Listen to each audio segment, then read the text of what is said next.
Hello friends, welcome to my channel Kavi dream lock.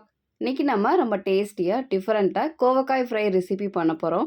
ஹெல்த்தியான இந்த ரெசிபியை எப்படி பண்ணுறதுன்னு பார்க்கலாமா? 2 டேபிள் ஸ்பூன் வேர்க்கடலை. ஃபஸ்ட்டு வேர்க்கடலையை லைட்டாக வறுத்துக்கலாம்.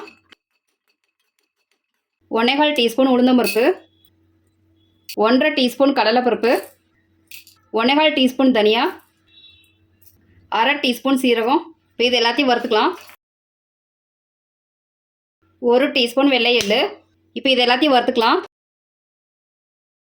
வறுத்தாச்சு. இப்போ இது நல்லா ஆறட்டும். நல்லா ஆறிடுச்சு. இப்போ இதை நம்ம ஜாரில் சேர்த்துக்கலாம். ஃபைன் பவுடராக அரைச்சிட்டு வந்துடலாம். 1/4 டீஸ்பூன் சில்லி பவுடர். இப்போ இதை அரைச்சிட்டு வந்துடலாம். அரைச்சாச்சு. காய்க்கு தேவையான மசாலா ரெடி ஆயிடுச்சு. கோவக்காய் 1/2 கிலோ. கோவக்காயை இந்த மாதிரி நீட்டமாக கட் பண்ணியிருக்கேன். இந்த சைஸில் 4 பூண்டு தட்டி சேர்த்துக்கலாம். ஆயில் 3 டேபிள் ஸ்பூன், 1/2 டீஸ்பூன் கடுகு, 1/4 டீஸ்பூன் உளுந்தம்பருப்பு, இடிச்ச பூண்டை சேர்த்துக்கலாம். பூண்டை வதக்கிக்கலாம்.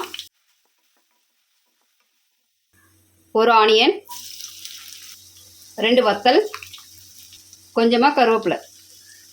இப்போ இது எல்லாத்தையும் மிக்ஸ் பண்ணி வதக்கிக்கலாம். வெங்காயத்தை லைட் கோல்டனாக வதக்கிக்கலாம். வெங்காயம் வதங்கிருச்சு. இப்போ நம்ம கட் பண்ணி வச்சுருக்க கோவக்காய் சேர்த்துக்கலாம். Mix well. தேவையான அளவு உப்பு சேர்த்துக்கலாம்.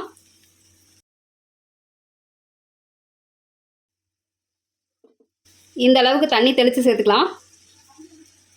அடுப்பை லோ ஃப்ளேமில் வச்சு 10லேருந்து 15 நிமிஷம் இது நல்லா வேகட்டும்.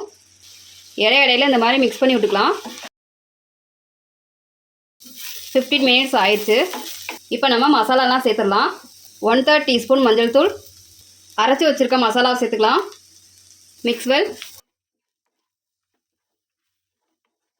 அடுப்பை லோ ஃப்ளேமில் வச்சுக்கலாம். மசாலா எல்லாமே மிக்ஸ் ஆகி 5 மினிட்ஸ் இது நல்லா வேகட்டும். கோவக்காய் நல்லா குக் ஆயிடுச்சு. கோவக்காய் ஃப்ரை நல்லா வந்திருக்கு. ரொம்ப டேஸ்டியாக ஹெல்த்தியாக நம்மளோட கோவக்காய் ஃப்ரை வந்து சூப்பராக ரெடி ஆயிடுச்சுங்க. இதே மாதிரி நீங்களும் உங்கள் வீட்டில் செஞ்சு பாருங்கள். இந்த வீடியோ உங்களுக்கு பிடிச்சிருந்தா லைக் பண்ணுங்கள், ஷேர் பண்ணுங்கள், மறக்காமல் சப்ஸ்கிரைப் பண்ணுங்கள்.